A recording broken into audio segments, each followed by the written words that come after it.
This is a Rogue Media Network podcast. Do you ever have a story that you just can't get out of your head? One that you play the details of over and over with your friends? Well, you've come to the right place. I'm Claire.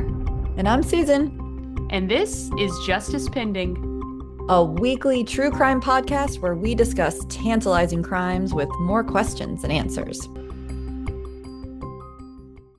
Hey everyone, and welcome back to Justice Pending. I'm Claire. And I'm Susan. And today we're covering the heartbreaking and still unsolved murders of two promising college students, Heidi Childs and David Metzler.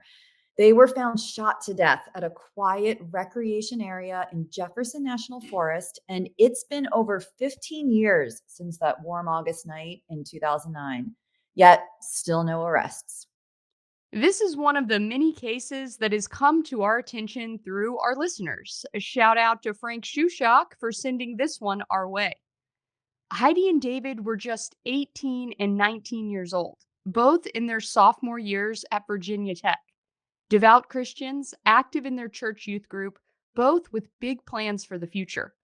They were smart, musical, athletic, and close to their families. Truly the kind of couple everyone describes as inseparable. And then tragedy struck. Susan, let's set the scene. Okay, on August 26th, 2009, Heidi and David drove out to Caldwell Fields for what was supposed to be a peaceful evening. David brought his guitar. Heidi was planning to talk to him about changing her major. And the next morning, their bodies were discovered by a man walking his dog. They had both been shot brutally and suddenly. And all these years later, we still don't know who did it. So let's walk through what we do know. Caldwell Fields is a secluded area off Craig Creek Road in Montgomery County, Virginia. It's about a 30-minute drive from the Virginia Tech campus. David had attended a men's retreat out there before and told Heidi he wanted to show her the spot. They pulled into the gravel lot around 8:25 p.m., likely intending to sit, talk, maybe play music. But within 2 hours, sometime between 8:30 and 10 p.m., someone shot and killed them. David was found slumped in the driver's seat of his blue 1992 Toyota Camry. Heidi's body was found outside the vehicle, a few feet away. Investigators believe she may have tried to escape. Oh, this is giving me such Zodiac vibes. Yeah. Oof. Yeah, because the scene was haunting. Heidi's purse was gone, along with her cell phone, camera, Virginia Tech ID, credit card, and the lanyard that allegedly held all these things. None of those items had ever been recovered, but David's guitar was still in the car. Yeah, that's so interesting to me because that's a lot of stuff, right? Like, that's not just one thing. So I wonder, does the killer still have it? Is it like a trophy? You know how Mhm. some serial killers and murderers will keep things from their victims? Mhm. Or, with so many years gone by, we're talking about 2009. So we're coming up on the 16th, anniversary of this double murder. Was it burned? Was it thrown in the river? There's just so many questions about those items. And it really does seem like this is one of those low percentage crimes where it's probably stranger danger. Like, it doesn't seem like if this was somebody who knew Heidi and David, I think it would have been solved by now because they have gone through their circles of contacts, starting close and spreading far and wide. And so it really makes me think that they did not know their attackers or attacker, Mhm. and they took these items like for financial motive and also potentially, for some type of creepy trophy. Yeah, that's why it was really speaking Zodiac killer to me Yeah. because a remote car Yes. snuck up on, someone tried to escape. It just seems like single killer versus Right. gang of people. And then the guitar I kind of get because that's a bulky thing to be Oh, schlepping. totally. Yeah, who's gonna schlep a guitar? Yeah. Um, they're not gonna take something that large, and it's not super valuable. It wasn't like a, Right. Les Paul or something, right? Yeah. Um, so authorities believe a car pulled in and confronted the couple before they even had a chance to get out. They believe that the weapon was a high-powered rifle, possibly a 30-30 caliber, but no one can say for sure because there were no shell casings left behind. There were also no witnesses and very little physical evidence, but they did collect fingerprints and DNA, which still have not been identified. Wow. And since then, law enforcement, including Virginia State Police, local sheriff's offices, and even the FBI have worked the case. They've pursued more than 1,000 leads, interviewed countless individuals, and even said publicly that they have specific people of interest. Yeah, and in recent years, we've seen renewed efforts. There's a dedicated website, a $100,000 reward, and they often speak of how they are using advanced DNA technology. They have appealed to the public, not just for new tips, but also for old memories. Yeah, that's a good point. Investigators have said again and again, like maybe you saw something that night that you didn't think mattered, a strange car, someone acting odd, something said in passing that didn't click until now, even something you've sat on for, all coming up on 16 years because you weren't sure. This is the time to speak up. It still is an open investigation. We've heard from criminologists about, how time passes, memories fade, people move, but sometimes secrets slip or someone finally finds the courage to come forward. Yeah, I mean, what is so devastating as so many cases that we discuss, this isn't just a crime in a silo. This totally ruptured two families' lives. Heidi's mom said she's never, got to see her daughter finish college. She wanted to become a doctor, so that obviously didn't happen. David's parents have said they'll never see their son take a bride, just life Yeah. things that have been just stripped away. Birthdays, graduations, weddings, holidays. They've lost the entire future of their children. Yeah, it's really terrible. I mean, it makes me think, not in the way they were killed, but it makes me think of the Damien Hurd case. Just the idea that you send your child off to college after, going through all the ups and downs of raising them and you think like, "Whew, I did it. I got them, to a university and now like the easy part, right?" But whenever they don't come home, I just can't imagine that feeling of sending your kid off to college and then never having them come back. Ugh, That's just no. so not the way, it's supposed to be. At the 10-year anniversary, David's mom said something that I think is really poignant. She just says, "We plead with you to come forward," speaking to her son's killer. And his dad said, "You can clear your conscience." So, they really want answers. And it doesn't sound like they're looking for vengeance. They just want to know what happened to their child. Yeah, it's really unsettling the to not understand the motive, not understand what Yeah, happened. I mean, clearly we have evidence. We know what happened, but we don't know why it happened. We don't know, just the motivation behind it. And that is something that you want answers and you want to understand the why. And Virginia State Police do actually believe that someone out there knows what happened, that someone may have heard something from the killer or noticed troubling behavior. And it is very possible that someone is out there and has been living with that knowledge for, all this time. right. So I know they're coming from two very Christian families. I agree with you. I think they just want answers. They're not looking, they're not eye for an eye. They just Right. want to know what happened.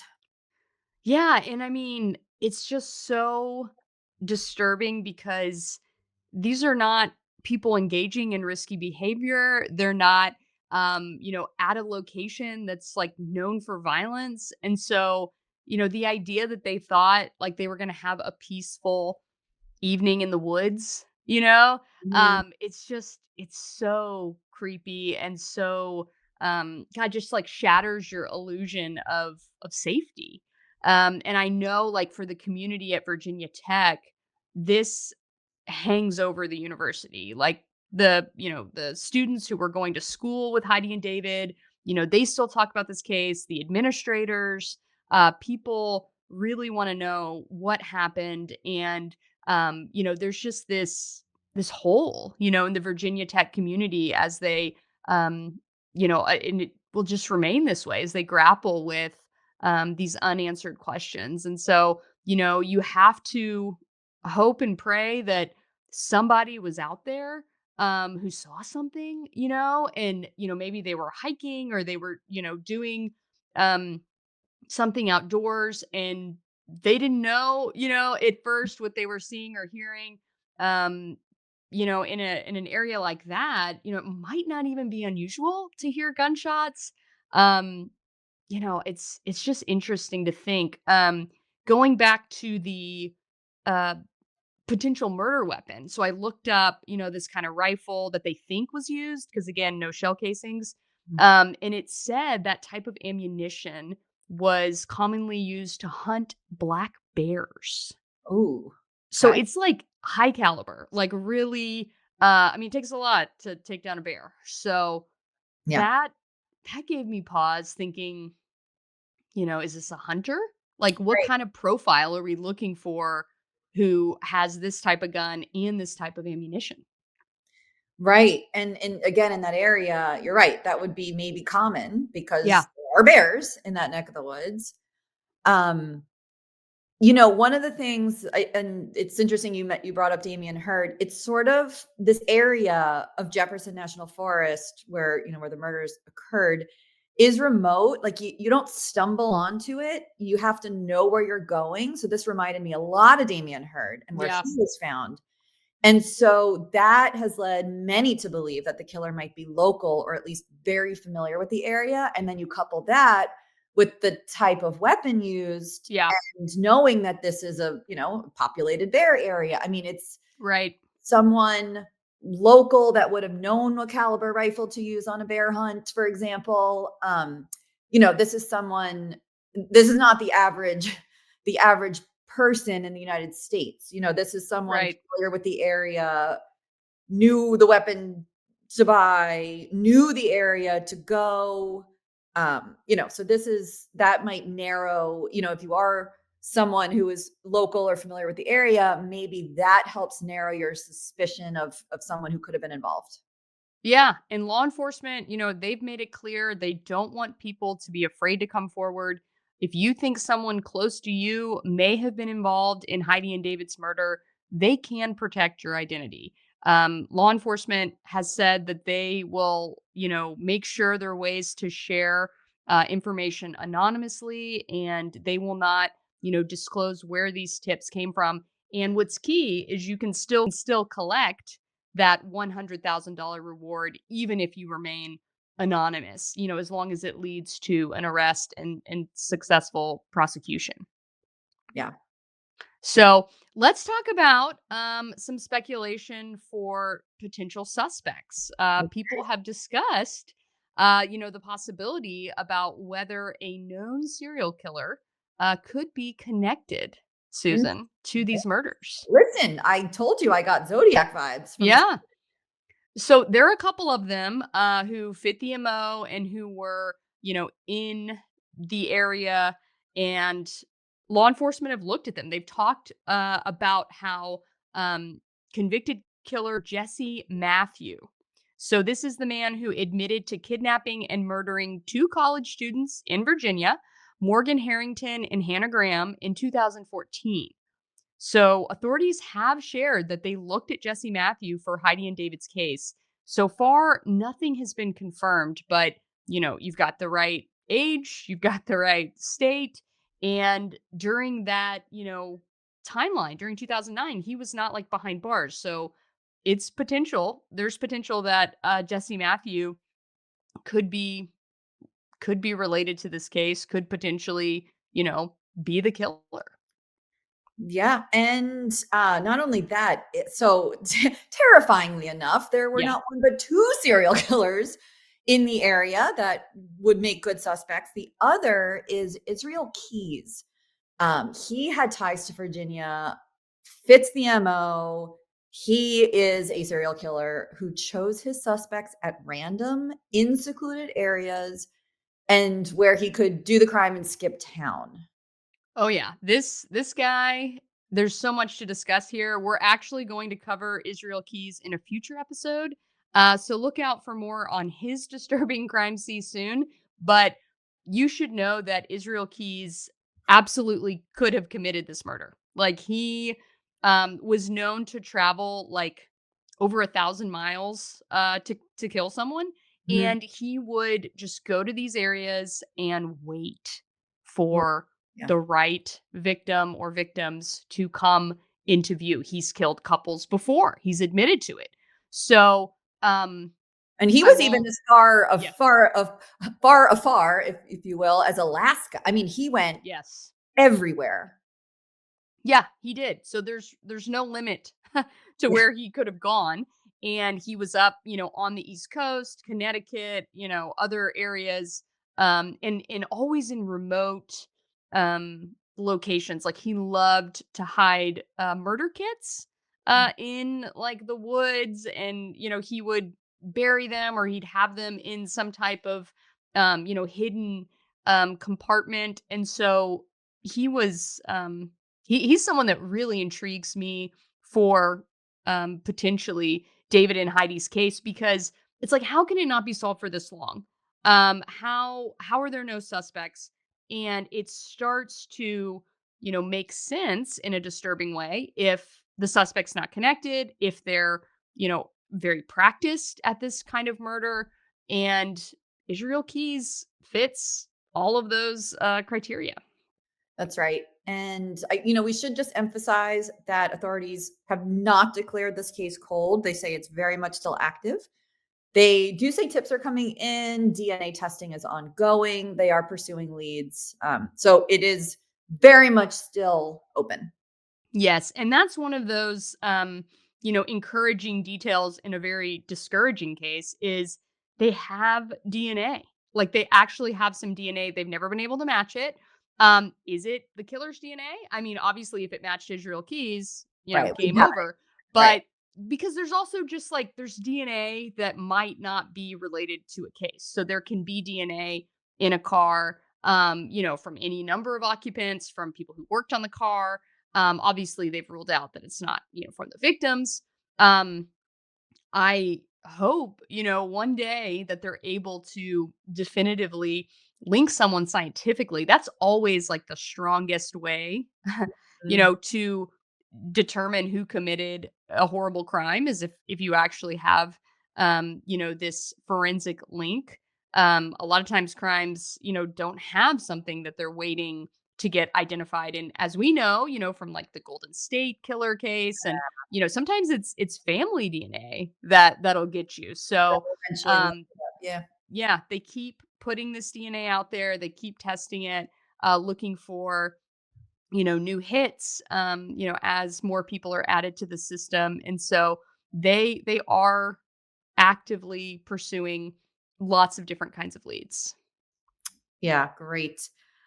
I hope, yeah, I hope they do get ahead. I feel like eventually they will, as more and more people, do DNA testing and Yeah. opt in to letting, their DNA for research. And I just think like as long as they keep routinely testing it, I do believe there will be a hit. I do believe that. Yes, and the victims' families, like, they speak out publicly about this case all the time, like, especially, on the anniversary, which will be coming up in August. They want people to remember Heidi and David. And, Heidi's dad said that she had a unique way of caring for others. And David's dad, called his son his best male friend in the world. And so these were just loved, vibrant young people. And I think it's so important to remember the lives that were lost. And I think that like spurs people on, like investigators and the public, to keep this case top of mind and to keep looking for answers. Agree. And again, these were very faithful religious families. And so they're leaning heavily on their faith. They do, know that Heidi and David are together and at peace, but here there's this huge gaping wound in two Yes. families, and that's where the justice system and the public will come in. Absolutely. That's like the title of our other show, Final Days on Earth. I always look at it from that perspective. Like this is how their life ended here, but there is some measure of peace in knowing that they're no longer in pain, they're not suffering, and I think that without their faith, I'm not sure the families could carry on, the way they have. Yeah.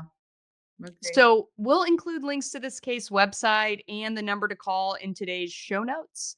But just to give it to you right now, the Virginia State Police Task Force is 540-375-9589. And it really is, as all of our cases that we talk about, time for this to be brought to a conclusion. It's time for families to have answers. And if you're listening and you know something, you could be the reason justice is finally served. Thank you so much for joining us on another episode of Justice Pending. We'll be back next week with a new case. Until then, keep asking questions and stay curious. Remember, justice delayed is not justice denied. But it's waiting, and we're not giving up. That's right. Justice Pending is recorded in Dallas, Texas for Rebel Studios. It's hosted by me, Claire Sanamaw, and Susan Passoni. Our theme music is Bending Truth, licensed at premiumbeat.com. We appreciate all listener feedback. Leave a review wherever you're listening right now, and we might read it on the air. This has been a Rogue Media Network production.